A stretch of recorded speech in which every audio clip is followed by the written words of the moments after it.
Today, we are going to be talking about immigration. Really? Okay, but here's why. I feel like this was one of the reasons that Trump won. I think it was one of the big reasons why he won.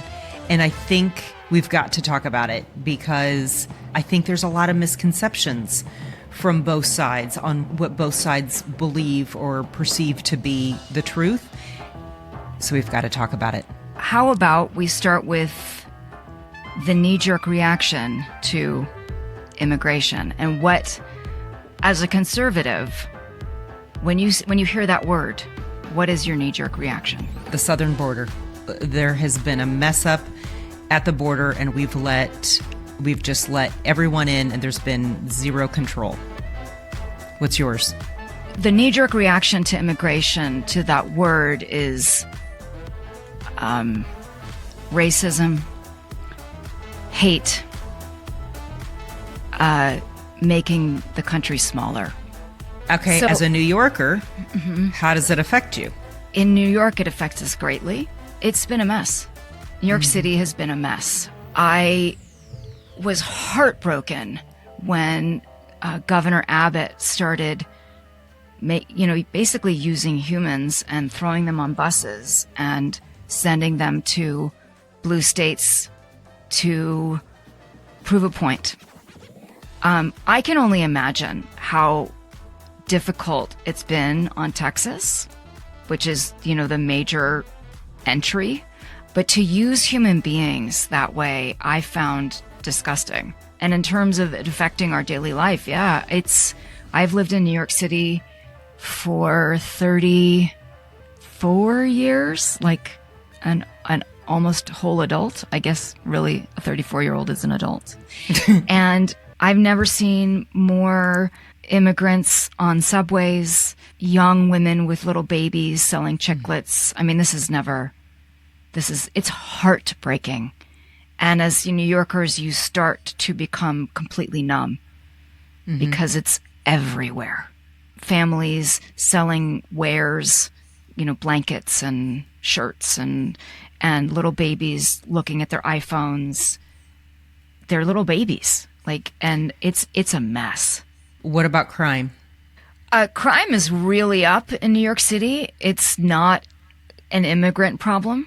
Yes, there are some immigrants that have committed crimes, I would imagine, but that I find also a gateway towards racism. Crime has absolutely gone up in New York City since the pandemic. The subway systems are a total mess. Our mayor is horrible. He's horrible. And he was a cop. But I think that the crimes that are being committed, there's a lot of people that are in very desperate situations, and they're not immigrants, they're New Yorkers that I can't even really speak to it, but the crime is up, but it's not to do with immigrants. When you hear, because I think the person that set the person on fire, the woman on fire on the subway was an immigrant. Yes. That doesn't strike a chord. That incident was so horrifying.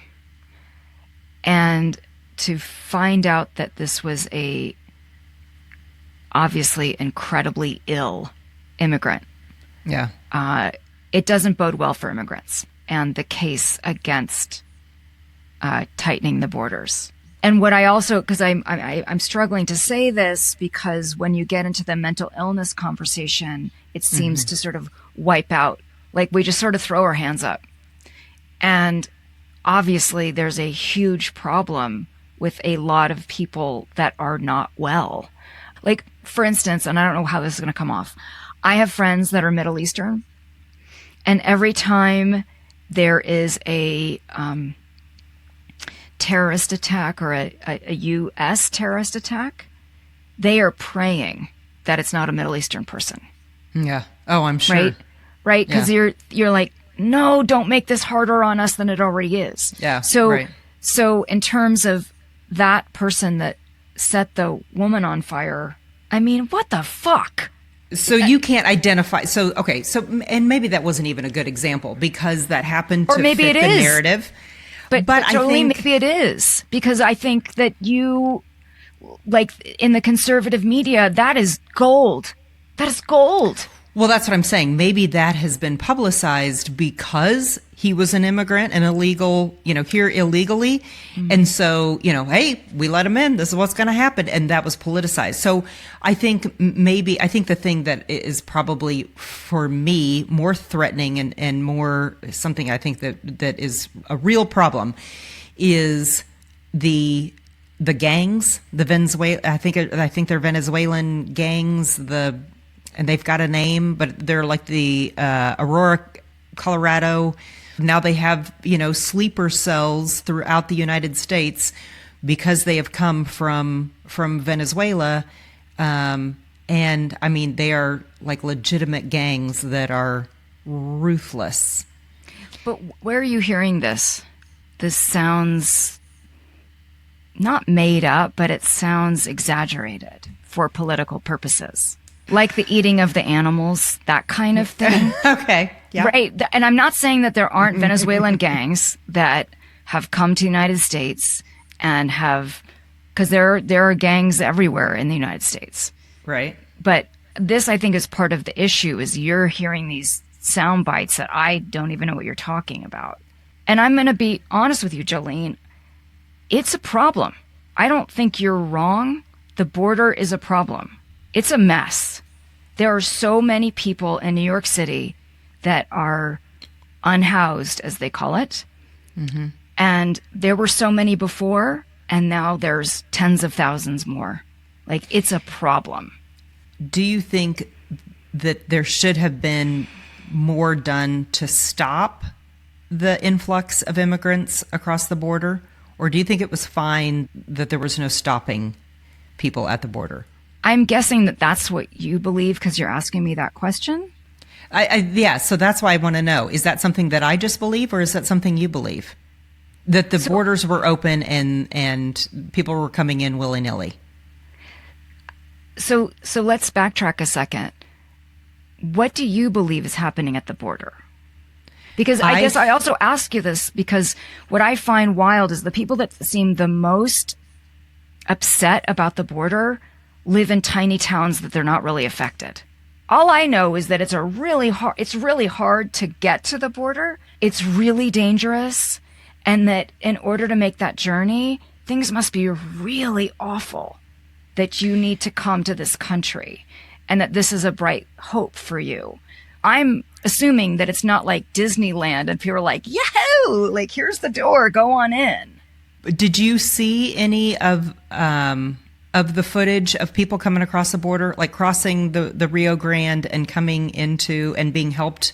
Does that resonate at all? I know that I saw footage of, people drowning, people making it across. I mean, obviously, when Trump was in power before and he separated kids from their parents, and there's some that are still not reunited.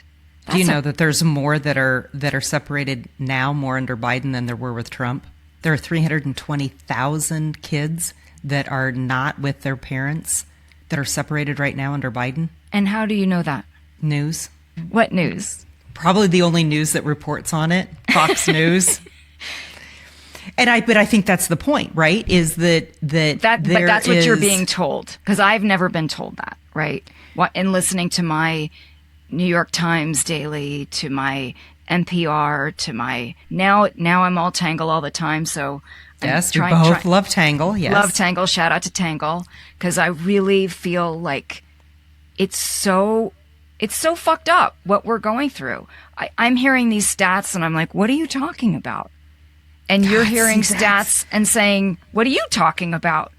And I'm looking at you and, we've been friends for almost 40 years and I love you to death and we laugh our asses off. And I'm like, what are you talking about? Right. But there isn't one moment that I'm like, you're stupid. I'm like, what's going on? Because I'm actually more angry at what's going on. Right. Because that's why we're here.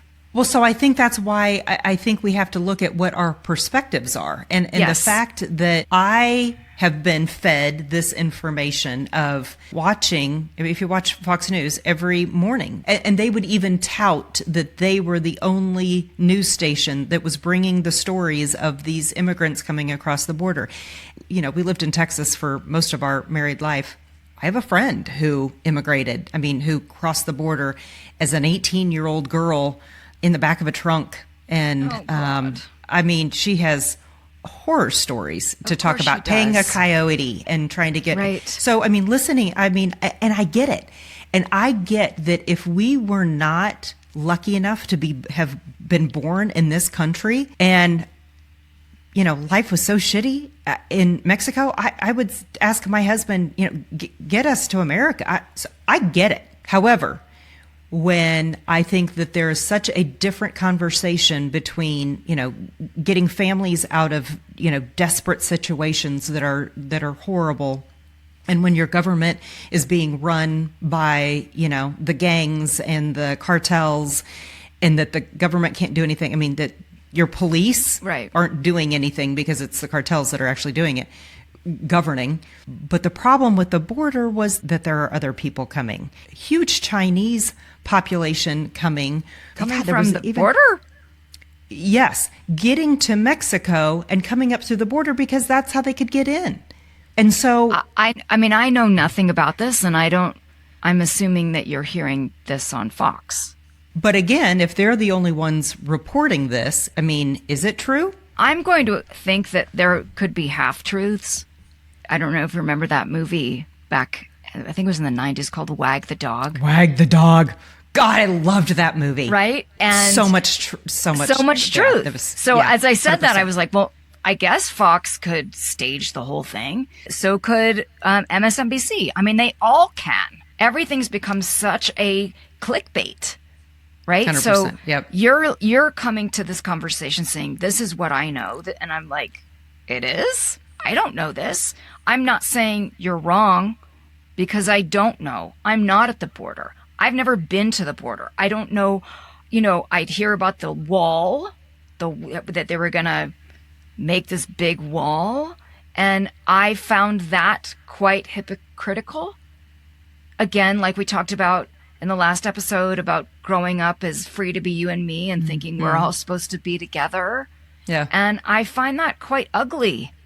I do understand immigrants that have come legally or have gone through the legal process, how frustrated that they must be.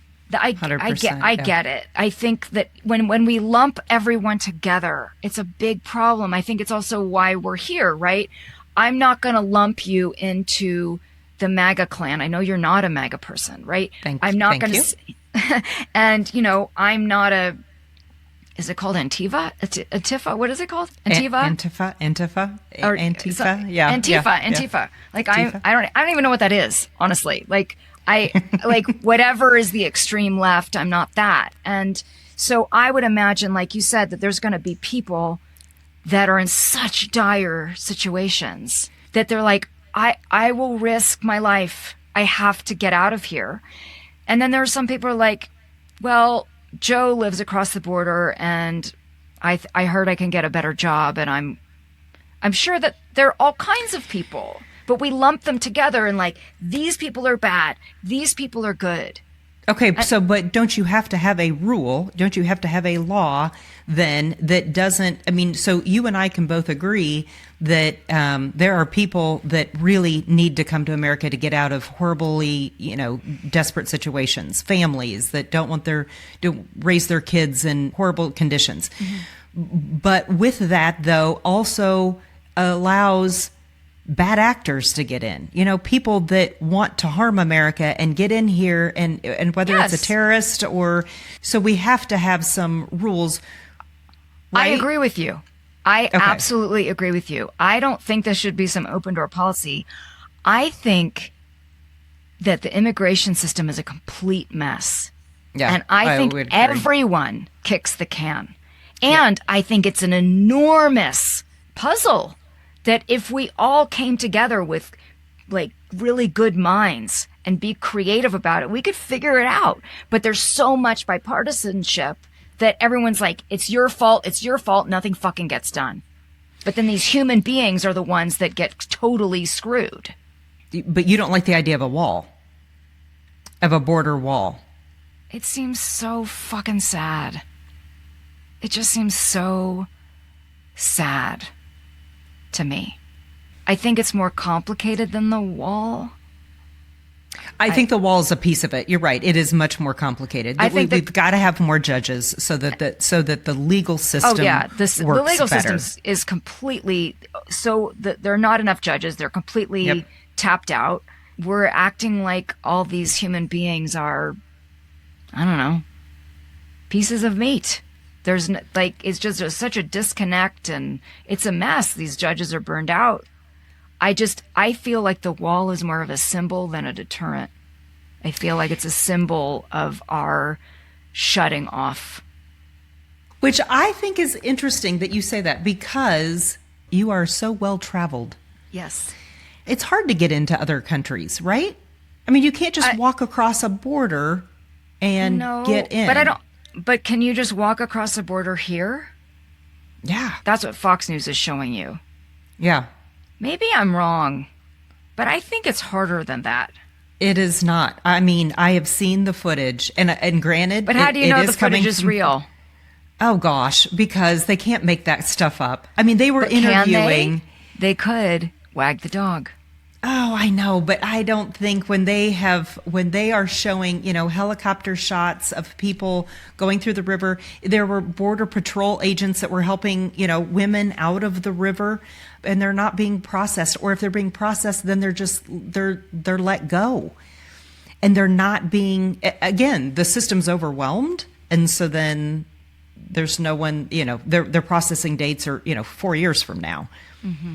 Mm-hmm. And so, I mean, what do you do in the meantime?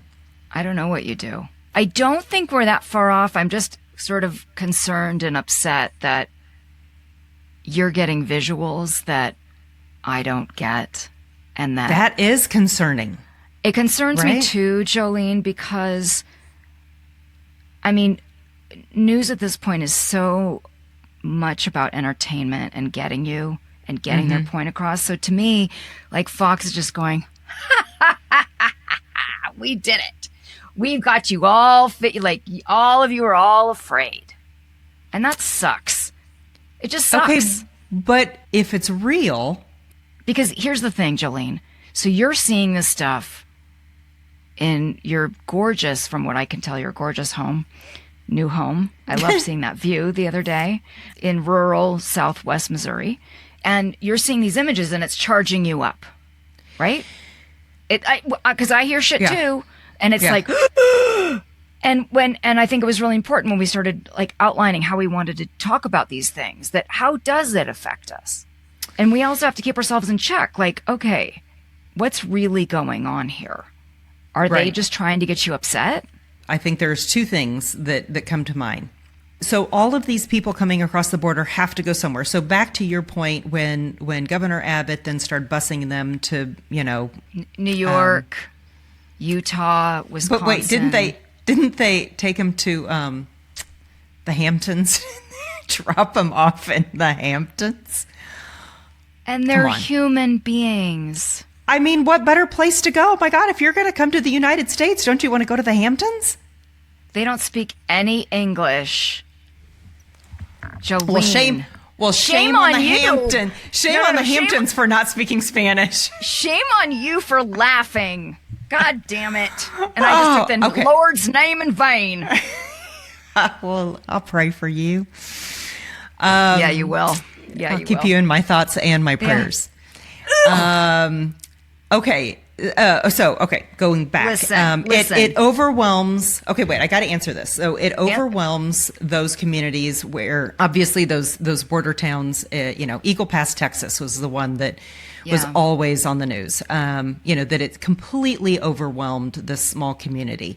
Well, so then when they start dispersing throughout the United States, and especially, you want to talk about Southwest Missouri, in these small school districts then, who are trying to, provide schooling, so they're increasing their classroom size, and they're having to hire more teachers for ESL, English as a second language, and acclimating these kids, and God bless them for doing it, right? I mean, Sure. Thank goodness that we are taking these kids in.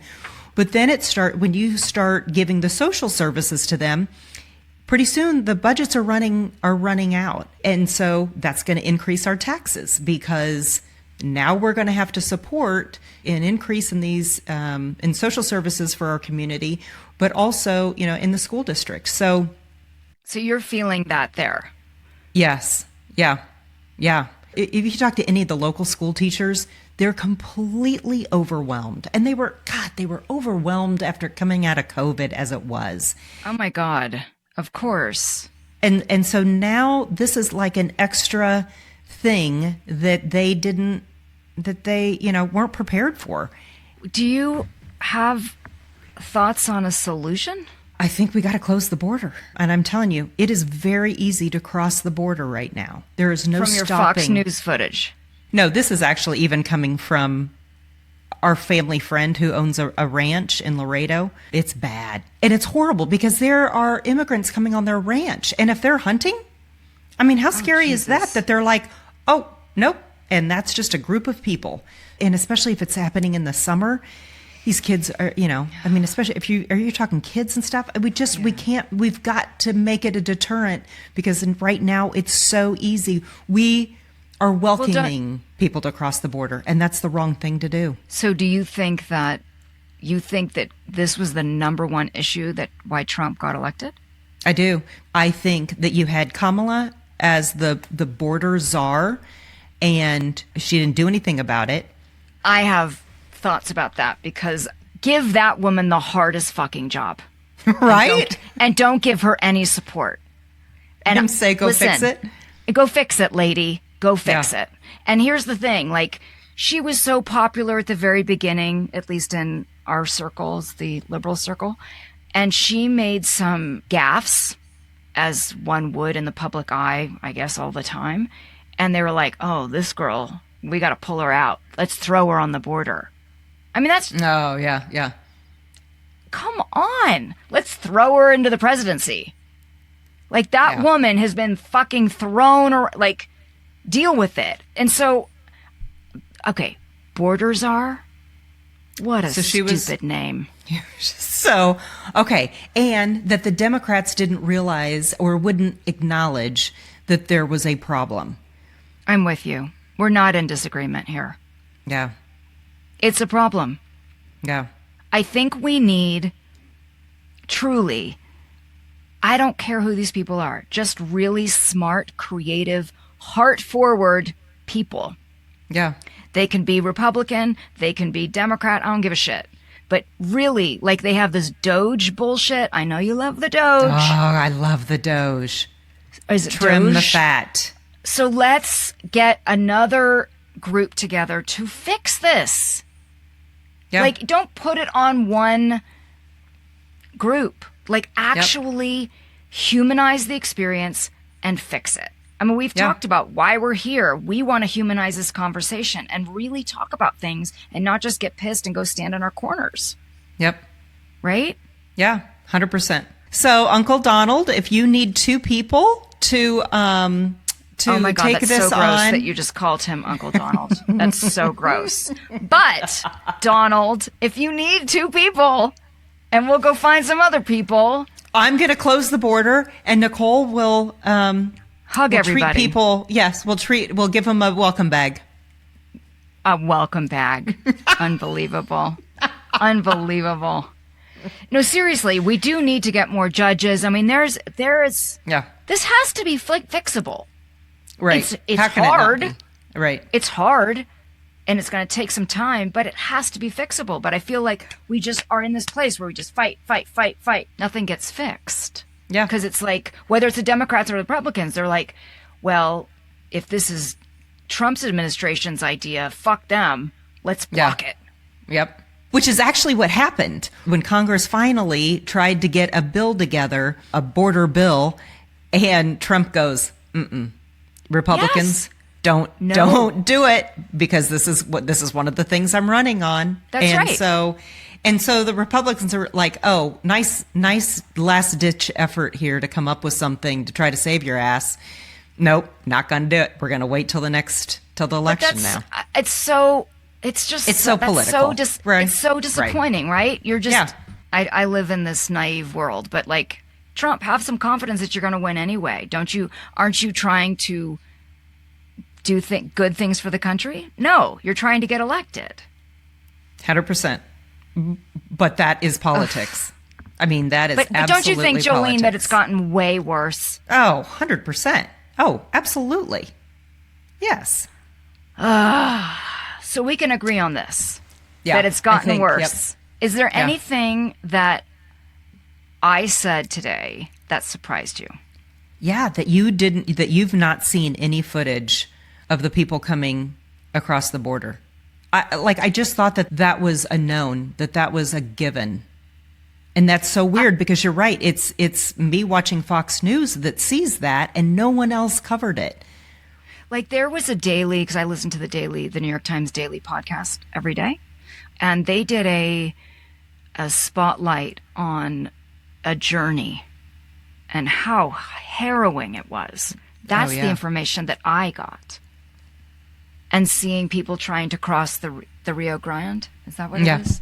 But not seeing that there's like this welcome party that you're just like walking through and, okay, I'm in America. I've never seen it. I don't watch Fox News at all. I have friends that'll turn it on.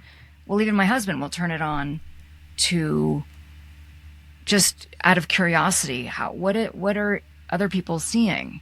Yeah. And I think it would behoove all of us to see what everyone else is seeing. Yeah. Because I just kind of feel like we're all being tricked. I agree.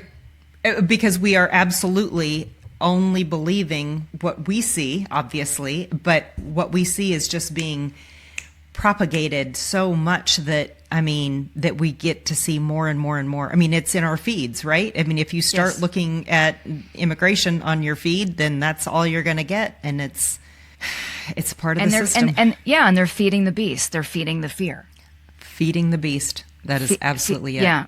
Yeah. And it's very controlling, fear. And I found, we talked about this before, where once you and I decided to do this podcast, that I take in information totally differently now. It's not that I doubt it, but I'm like, okay, I'm going to hear this, and then I'm going to hear that, and I'm going to figure out what I actually believe. They want reaction on both sides. Yeah. Because that way they get to stay in power. Oh, 100%. It's funny, too, that you said that about Josh watching Fox every once in a while. I used to, and my schedule doesn't allow for it anymore, but I used to watch CNN while I'd work out in the morning. So I'd watch an hour of CNN, and then I would go take a shower and get ready and have Fox on. So back-to-back hours. And the difference in the story, like they were covering the same stories, but the spin on those were so different. And it was so enlightening to see, oh, okay, so I get what they're saying. And then you go, oh, nope, that is exactly how that has just been spun so differently. What shocked you about anything I said? I think actually the same thing, the border images. I was like, what are you talking about? It just seemed so wag the dog. Mm-hmm. And it feels, and I'm saying this without having seen anything, that, I don't know, being a performer, being in this world, like, you can make people believe pretty much anything.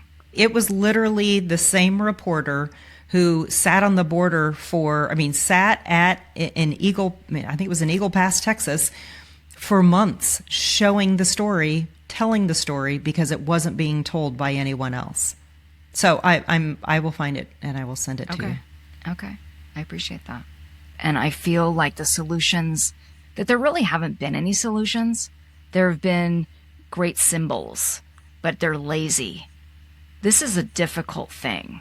Yeah. And I think that, I don't know if the average voter understands how complicated it is, how difficult it is. That's not an excuse not to do anything about it.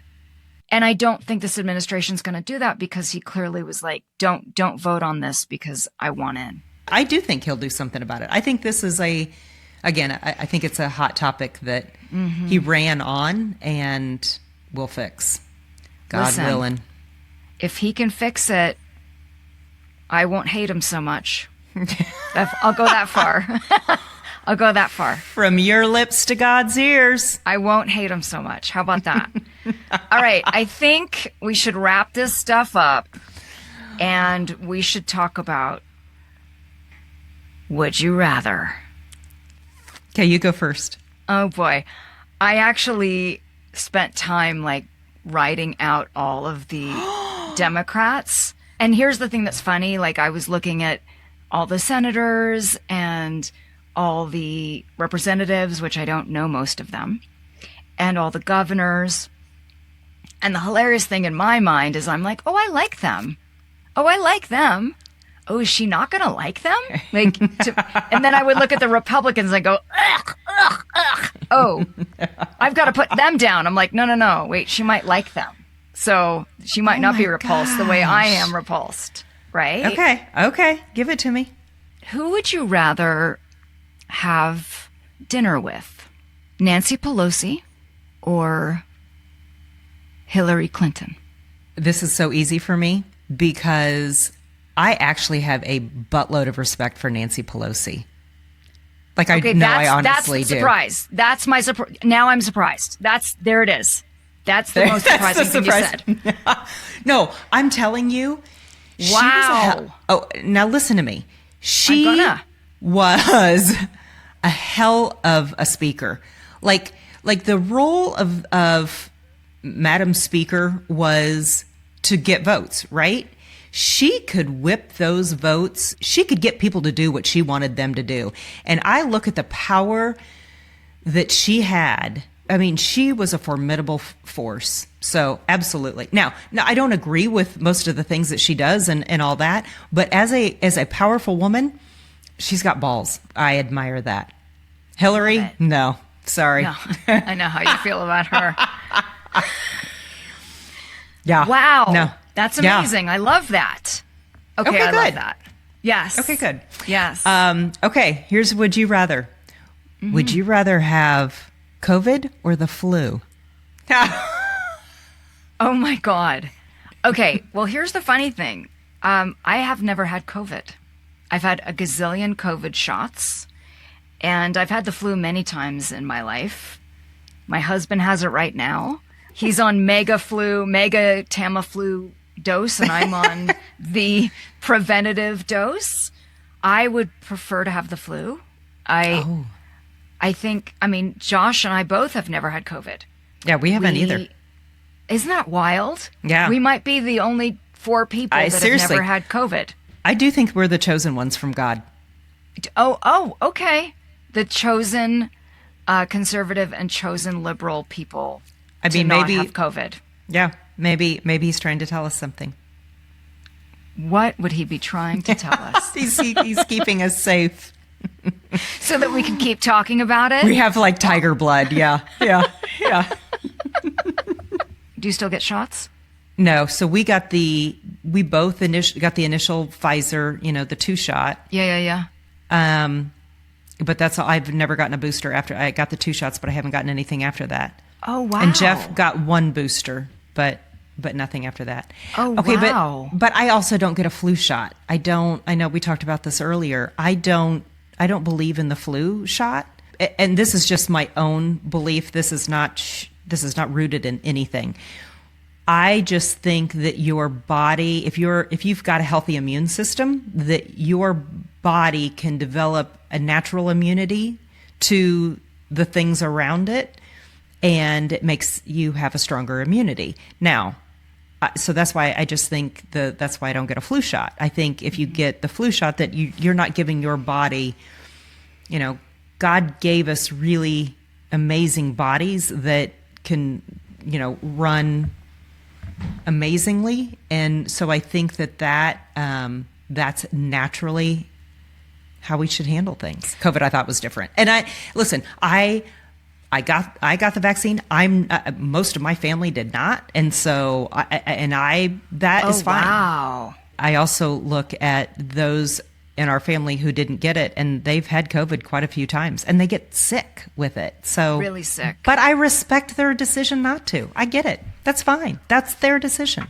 Yeah, I mean, this is a whole other topic. The COVID, but being in New York City when it all went down, and I knew 5 people that died, and they were all different ages. They were from 23 to 90, 92.